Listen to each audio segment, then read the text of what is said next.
Hey,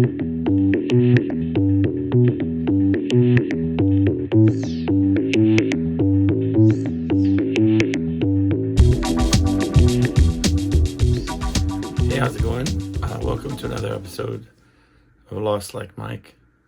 I'm your host, Mike Gonzalez, and thanks for everybody that has subscribed to the show. That everybody's just, if this is the first time dropping by, appreciate you. Thanks for the messages at lostlikemike@gmail.com. So,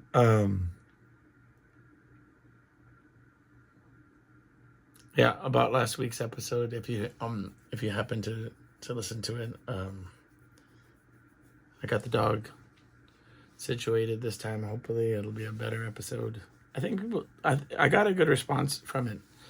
I guess dogs messing with me makes for a good show. I don't know if what I reads to be taken seriously, but or given any sort of credence.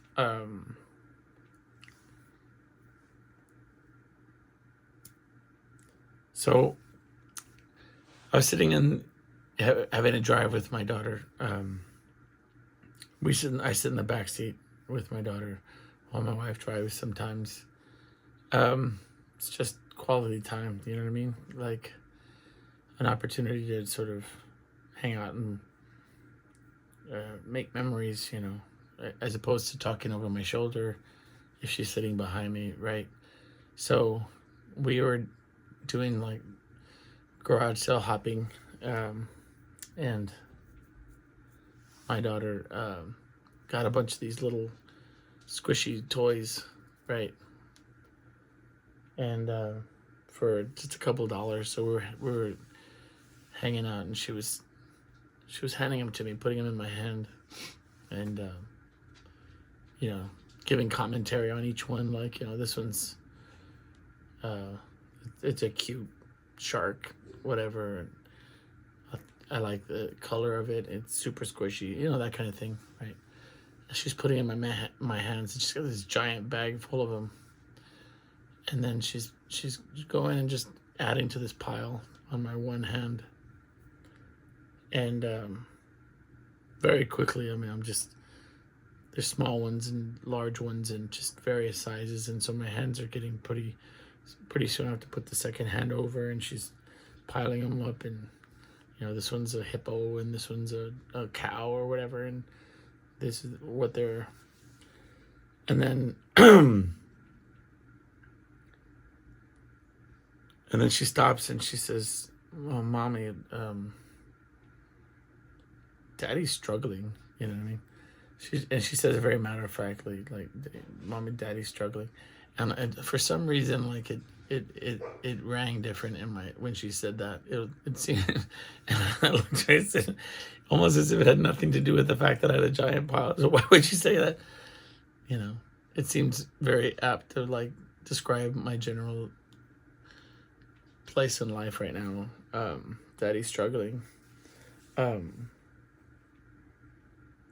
anyway, we've been enjoying a lot of that recently.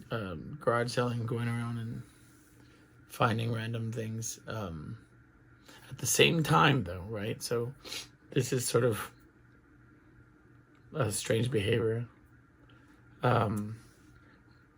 We're finally starting to gut closets and drawers and, you know, hiding places where knickknacks sort of gather and sort of accumulate. And we've been preparing for our own garage sale. So it sort of spurred that idea by the fact that we went to all these garage sales, and you come to a point where you're like, why are we going around shopping for things? Or like it because it's fun, you know, you find little treasures or find little things. You know, you never know. Like I was at a garage sale, and there was this big like brass or gold plated looking magnifying glass. And you'll never go into a store, I mean, unless you're like a stamp collector or something random, you're never going to go into a store and be like, you know what, I want to buy, you know, I've been thinking about buying a magnifying glass. You know what I mean? And especially if it has any sort of cost to it, right? But when you have a child, or a 9-year-old, and you're at a garage sale and you're digging through some army guy's like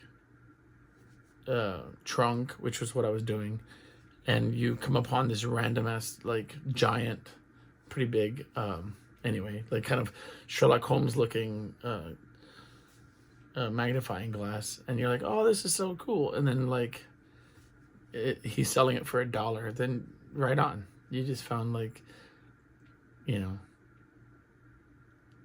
something that your kid at least will get a kick out of, right?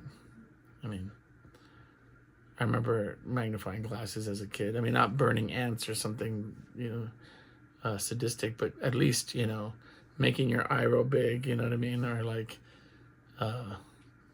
looking, I don't know, just, I wouldn't find myself shopping for one is the point, right? But yeah, I mean, we've been going like hanging out at Goodwill stores and finding random outfits. I'll tell you one thing that is kind of messing me up right now is I've got a couple of like particular shirts that I have that sort of fit me right, and I'm all about those shirts, and maybe you are like this too. But you can get shirts that are the same exact size and then put them on, and it's like, oh geez, what is that, what I look like? You know what I mean? And I think that happens when maybe you're not at your healthiest. You know what I'm saying? Or maybe you're not like in an ideal. And I think that if you look at yourself in the mirror and you're like, I'm not happy with what I see, then you should be like, all right, let's make some practical changes. You know what I mean? Like, to hell with what other people think, or like, even, I mean, if you want to live a life of excess and debauchery, go ahead. I'm not here to judge you. You live and die by your own rules. I'm just saying, if you've like, for me, I think it's that, right? It's, you can only like be in denial for so long in terms of like BSing yourself, but yeah, that just popped in my head because we do garage sales, and then we'd go to these Goodwills, and then I like going through the t-shirt racks and like finding.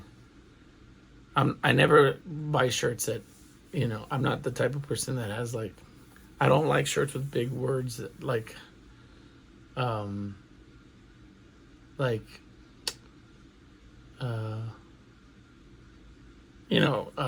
trying to think of an example of one, and I've seen a bajillion of them, and why I can't think of one right now. I'm not into like retro shirts of like Thundercats, or like, you know what I'm saying, like a G.I. Joe shirt, or like Transformers or something, even though like I loved the toys of the 80s. I mean, I love certain cartoons in the sort of golden age of like after school cartoons, right? But like I'm not going to, it's not something that if I put it on, it defines me. Like, but I like random images on a shirt. And when I was, maybe like my favorite thing, what I used to do is I used to buy, like, I remember I found this one shirt. I don't even know where I was at. I think it was like a Target or like something. And it had like a drum set, just a drum set, and then some, it was all sort of one color, but and but it had some blank areas, and I wrote like in magic marker some song title that was of a song that I was writing, and I loved that shirt. I would, but like most of those Target shirts, you can only wear it and wash it like a couple times before it like gets all wonky and weird sized, and no criticism of Target or whatever. But anyway, um, but some, yeah, I just like looking at the different shirts and seeing if there's anything like that. Um, I found a couple recently, is why I say that. One just it had this black dog, a puppy. I don't know, it must be from something, but there's no words on the shirt, nothing. It's just like kind of like a gray shirt, and it has this black puppy in the middle of the shirt, a good sized puppy. And I don't know why I saw it and I was obsessed with it. Like I wanted to get it, and but I put it on when I got, I tried. It was one of those situations where I went with my wife had sent me to go take care of something, to pick up something, and then I had 20 minutes to burn before it was ready, and so I popped into a Goodwill, and I was like, I found, it was like one shirt I found, and I'm sure it's like it was popular at one point or other, but it was just Darth Vader on roller skates listening to a boombox. I thought, this is random. Like, why? What is this? But it was really soft. So I was like, all right, I'll buy it. And in my mind, when I saw it, I thought, oh, like I could write something on this shirt. Or like, I showed my wife and she was like, you should wear that to Disney World. And I'm like, it took me a minute. I felt all stupid. Like, I didn't make the connection. Why? Because like boom boxes and radio, like it's because it's like a stupid shirt that people, and I didn't get it. I was just being dumb. But anyway, speaking of which, a friend of mine and her family had purchased, talk about jumping subjects, I'm really good today. They had purchased the whole vacation package, resort tickets. I mean, pretty much like what a full family, to Florida for Disney World, I mean, just right up to the day they're planning, and it's expensive, and I mean, being that I'm planning on taking this same vacation, I mean, not ideal, not identical to what she had going on, but next year, or like, whenever I'm going, I know what a pain in the butt all of the process is. I say that very loosely because my wife's enduring the pain in the butt part of it, because she likes spending money, and so she enjoys the process more. But from the outside looking in, I'm like, God, that's a lot, dude. What are you doing? And you like this, But anyway, my friend and her entire family had the whole thing worked out, and we're going, and we're talking about, like, she's one of my coworkers, so she talks. We've been talking about it at length for months, as far as setting it up and putting in the time off and all that kind of stuff, right? And then here comes this hurricane that's just, right? And we'll deal with this as a separate subject. I'm just talking about this particular aspect of it. I'm not comparing the pain in the butt process of having to cancel these things to the enormity of a hurricane ravaging this part of the country, right? And the obvious, that's apples and oranges. I'm not going to sit here and say that that's any comparison, all right? But I'm just saying that I can relate to her plight first, because I haven't lived through a hurricane, or I'll tell you a story about one, but yeah, so it's crazy, because it's not just her and her immediate family, like, her and her kids, but also her kids' spouses and their kids' and the list goes on, right? Of all these this extended family that was going to go all together. Okay, if you're listening to this podcast through one of the platforms, I appreciate you listening. But if you're watching on YouTube, you saw something right behind me fall. And if you notice that there's like sort of a soundproofing foam in the wall right behind me. Well, my wife wanted to put them on the wall for me, in which she did. But the adhesive that she used wasn't very good. And they're just sort of falling, you know, my high quality set is falling apart as we speak, y'all. Yeah. But anyway, so that being said, obviously it's crazy, right? Because it just seems like this hurricane's gonna hit at around, you know, category 4 or category 5. Probably by the time it hits landfalls, I haven't been following it because I don't follow, you know, the news as I should, I guess. But you know, everybody seems to. I saw one thing on the news about it being, you know, hitting landfall at about a category 4, what have you, and maybe that's early speculation, whatever. But from my understanding, these folks have already endured a lot from a previous storm or whatever. Gosh, I shouldn't even speak on it because I'm not informed. I could Google it, but bottom line is, they said that Disney World shut down. They're shutting down. And it's like one of very few times that they have in the history of the park shut down due to weather. So that's saying something, right?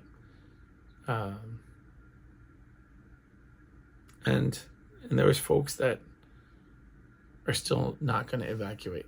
And that's something I wanted to talk about a little bit.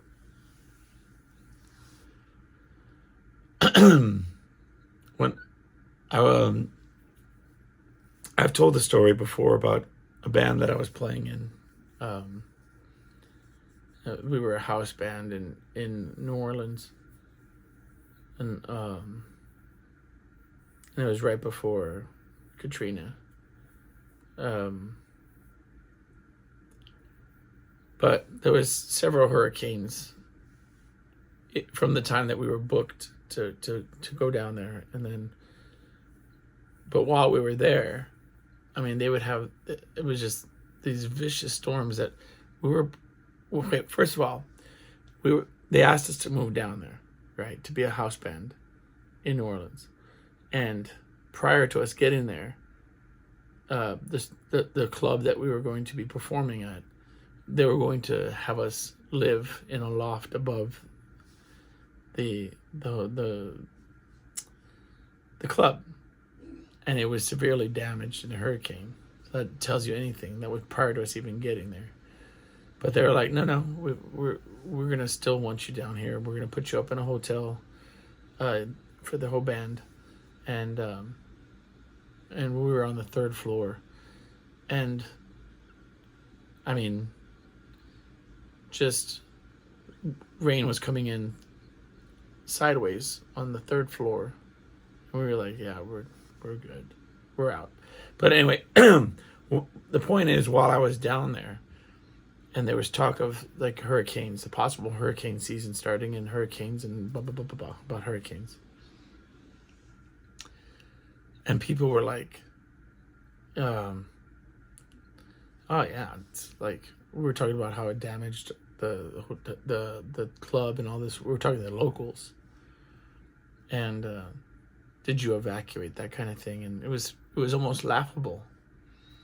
The people that we would talk to that were locals. It's just a, little hurricane or what have you, blah, blah, blah. I remember them saying, when there were so many that were stayed behind in Katrina during the hurricane. And it was because people were saying, wouldn't these people know that the hurricanes have the potential or are dangerous and blah, blah, blah. You know what I mean? They were saying this about the people, like, why would they stay?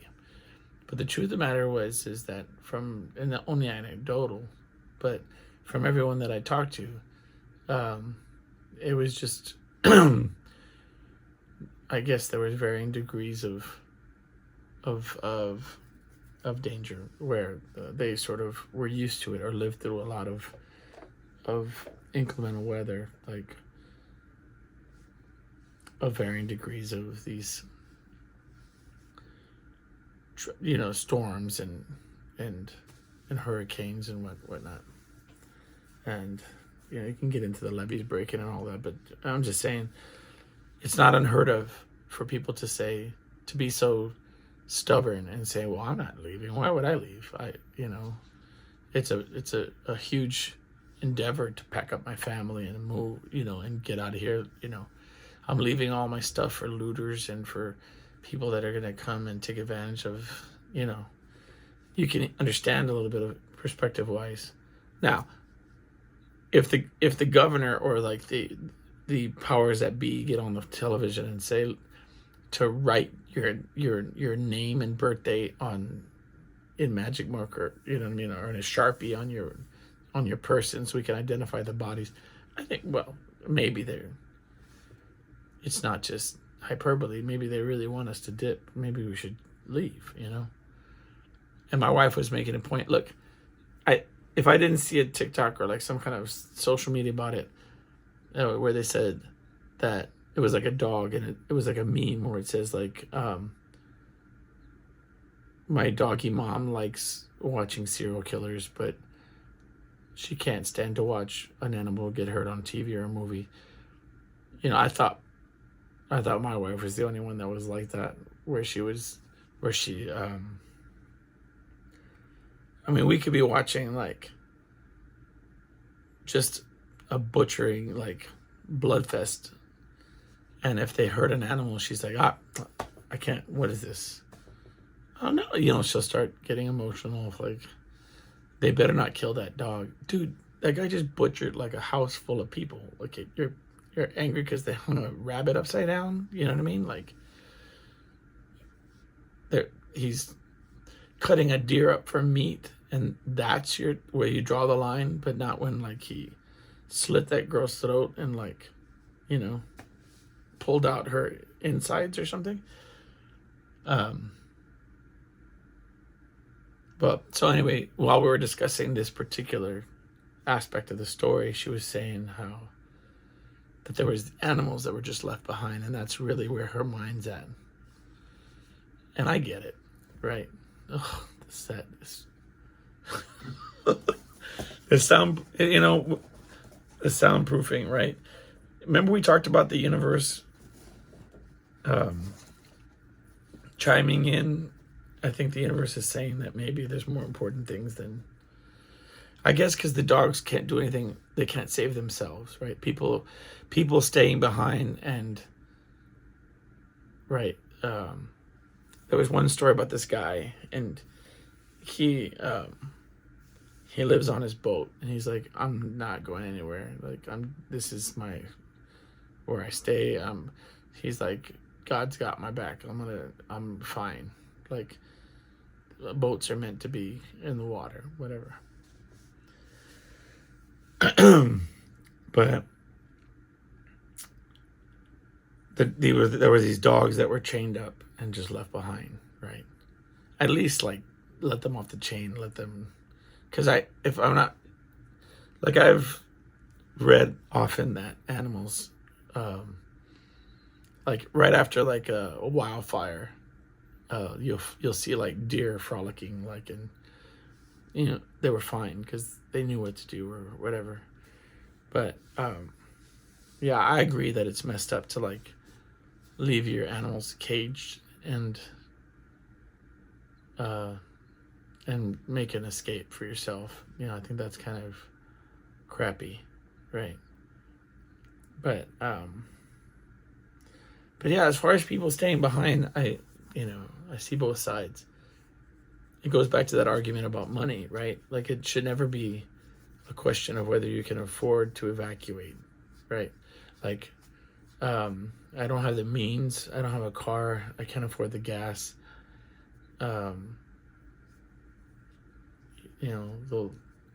You could be put into a shelter or something, I guess. But I mean,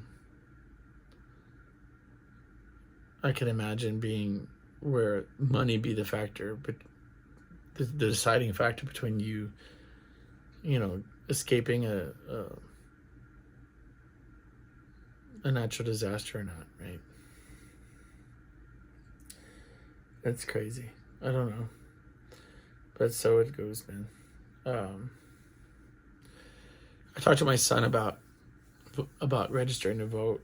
I sounded like so super cliche, but um, I really do think that in this election, he probably would vote a different way than I would go. I haven't, I've talked to him ad nauseum about how frustrated I am with the system, but just the way it just seems like there's only two choices, and that it's so polarized and it's difficult to talk about, but it's no matter what side he falls on, if it's if we don't align in our perspectives, I still want him to vote. I mean, it'll be the first election that he's ever been eligible to vote, and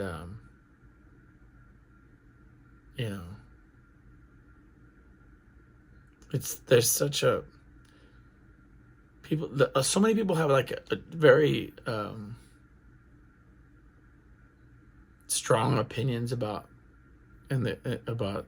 politics but very few would actually vote. Like they were saying, like in South Texas, that there's so many, Hispanic people that if they all came out to vote, that they would control the election in Texas. That if they just, we're talking about, obviously we're talking about citizens that can vote, right? People that are here legally. That's what I'm talking about. That there's such a high percentage that don't vote, that they could shift. They call it a sleeping giant. That they could change the color of the state if they so choose, right? They would have that level of impact if they actually voted. Or if they talk about in terms of like young people, right?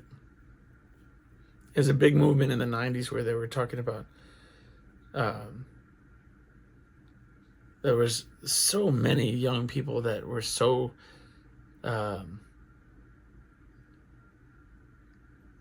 like galvanized to vote and hyped up by this machine that was this big huge media machine that was pushing that it's just, and I always talk about that. I mean, that idea that, I've been saying that for the longest time. These social media movements, they happen so fast, and they're so if somebody could wield that power into action, right? Like not just making messages, right, or like posting a video or something. I'm saying like if they could the way that you can make a bunch of people buy toilet paper that don't really need it, which I know that, see, like that's a topic that it's such a stupid thing, but I think that there is a percentage of that is artificial hype to boost sales. You know what I mean? To clean off shelves of toilet paper and paper towels and all these different things. And how they say it comes to light that it wasn't, they weren't even, if you're not familiar with the story, it has to do with supply chains, with them being brought because of striking workers that on the, oh, look at me starting to talk about a topic that I don't know anything about.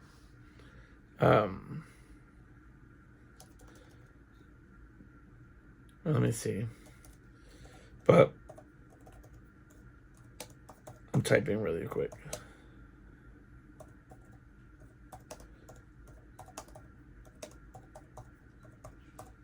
Sorry. Anyway, so it was with the port strike that they feared that they were going to have supply chain issues, and they were claiming them to involve paper goods and all this kind of stuff. But I don't know. Last I heard, they were postponing their strike, but anyway, they said this. They made the statement, and all of a sudden, the shelves were being cleared, and then it came to light that there was regional distributors of these items, and it was never going to be an issue, right?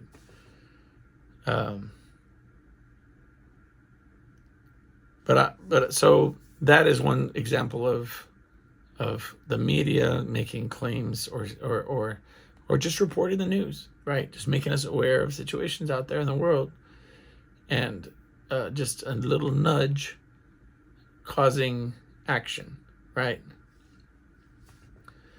And if somebody could wield that for a positive, like getting behind a candidate that, like they said that they could not have a third party, right? You're either Democrat, you're either Republican, you're either red, you're blue, you're one way or the other. The truth of the matter is, well, gosh, I don't even want to talk about politics. But the truth of the matter is that even if you got somebody into that position, right, to the office of the presidents, without, I mean, and this person, he or she would be whatever, this third party of like libertarians or like, I don't know, Green Party or something. They would have an uphill battle in Congress and the Senate, like, because their agenda would be,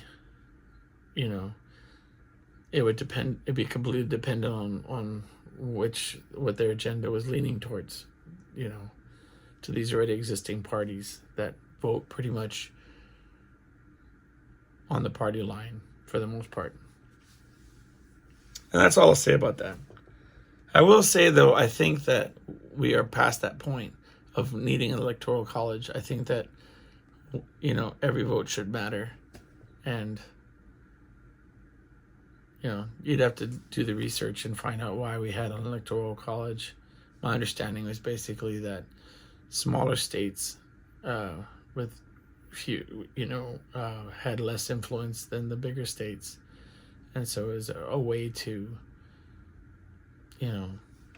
level the playing field, as it were, and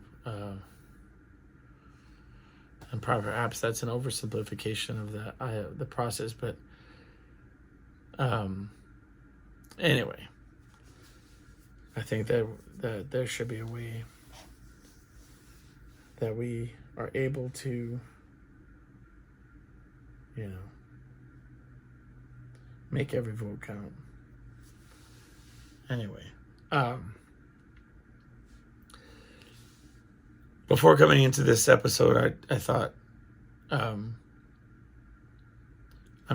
has anything major happened, right, in my life? Usually I come into these episodes talking about doctor visits and things like that.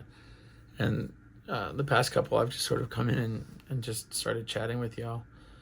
I did get a flu shot,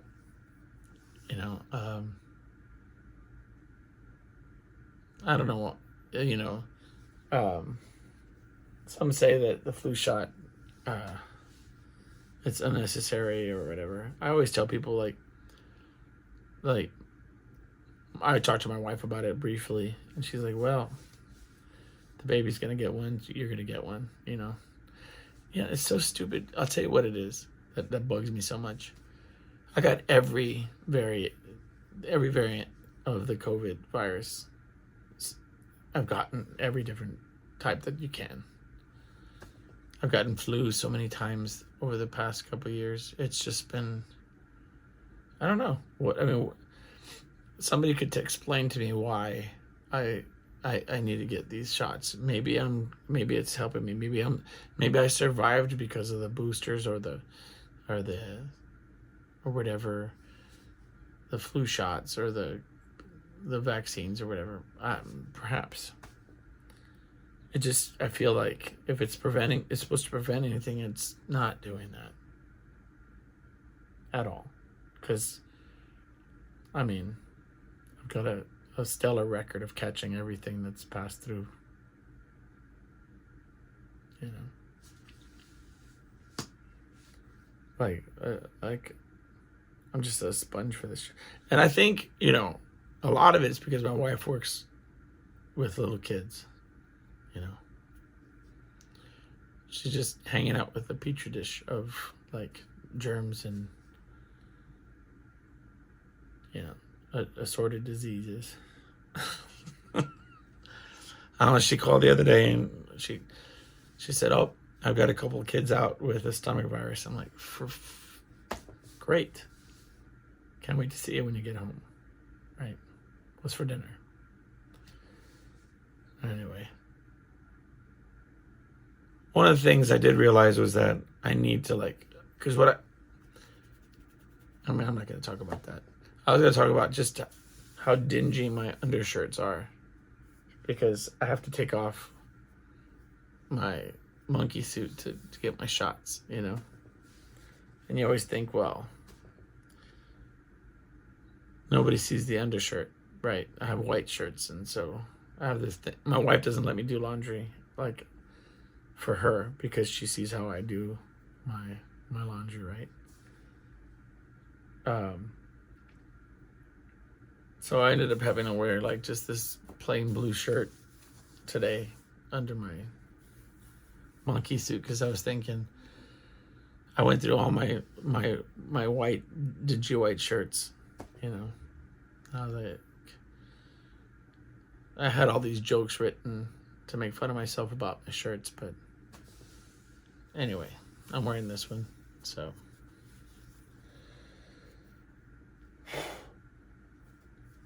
But I talked to a coworker, and she was saying how she was afraid to get the shot. And it's one of the good things about having irrational fears myself about ridiculous things. Two things I'll say about this. One, and we'll close it out today because it's all good. But the one good thing about having irrational fears is that I sympathize with others, right? I'm afraid to get the shot. Well, what is it that you're afraid of?